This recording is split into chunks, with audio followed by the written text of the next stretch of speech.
24 کا سال شروع ہوا ہے، لیکن ہم الحمدللہ دعا یہ کرتے ہیں کہ رب تبارک و تعالیٰ اس نئے سال میں ہماری ابتدا عشق مصطفیٰ کے ساتھ فرمائے، محبت مصطفیٰ کے ساتھ فرمائے۔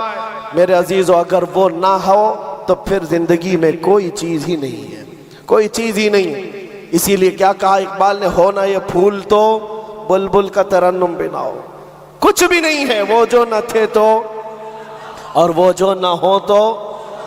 اس بات کو لے کر کے چلو، آج سے اپنی دھڑکنیں حضور کے لیے محفوظ کر دو، دل دھڑکے تو نبی پاک کی محبت کی صدا ہے۔ یہ لیلا مجنو کے قصے بہت ہو گئے، آج کے دور میں جوان ابھی انگڑائیاں کیا لیتی ہے اس کی جوانی، یہ سوچتا ہے سب سے پہلے کسی لڑکی کو قابو کر لینا چاہیے، بہت بڑا کام ہے۔ ممبئی کے نوجوانوں کو یہ کس نے بتا دیا؟ میرے عزیزو، یہ تو چھچوروں کا کام ہے، بہادروں کا کام نہیں۔ بہادروں کو قائل کرنے کے لیے عورت ہے، عورت تو کسی کو بھی مل جائے گی، جو تمہارے مقدر میں وہ مل جائے گی، آپ کے کام نہیں ہے۔ آپ کو میں بتاؤں، حضور پاک کے ایک اور جانثار ہیں، انس بن نزیر، اپنی بیوی سے کمال کی محبت کرتے تھے۔ عشق ایسا نہیں ہے کہ صرف تم ہی کرتے ہو، اس زمانے میں بھی عشق ہوا ہے۔ لیلا اور مجنو کے قصے یہاں ہندوستان کی گلیوں سے نہیں آئے، یہ بھی مشہور عاشق تھے، لیکن آپ کو میں بتاؤں، انس بن نزیر اپنی بیوی سے بہت عشق کرتے تھے، محبت کرتے تھے، لیکن یہ ہے کون؟ رسول اللہ صلی اللہ علیہ وسلم کے ہمراز ہیں۔ حضور ان کے گھر جاتے تھے، ایک دن دوپہر کے وقت ان کے گھر بیٹھے، مکہ سے ایک خط آیا، حضور پاک نے کہا انس پڑھ کے سناؤ کیا ہے۔ انہوں نے پڑھ کے سنایا کہ مکہ والے جنگوں کی تیاری کر رہے ہیں، اور یہ راز تھا، وہاں کے حالات سب بتا دیے تھے خط میں۔ رسول پاک نے فرمایا موڑ کر رکھ لو، یہ تیرے اور میرے بیچ میں راز ہے۔ انس بن نزیر نے کہا ٹھیک ہے یا رسول اللہ، آپ نے حکم فرمایا۔ اس کے بعد جب حضور گھر سے نکلے، ان کی بیوی اندر سے آئی، جو ان کی بہت بڑی محبوبہ ہے، ان کی معشوقہ ہے، بے حد محبت کرتے تھے۔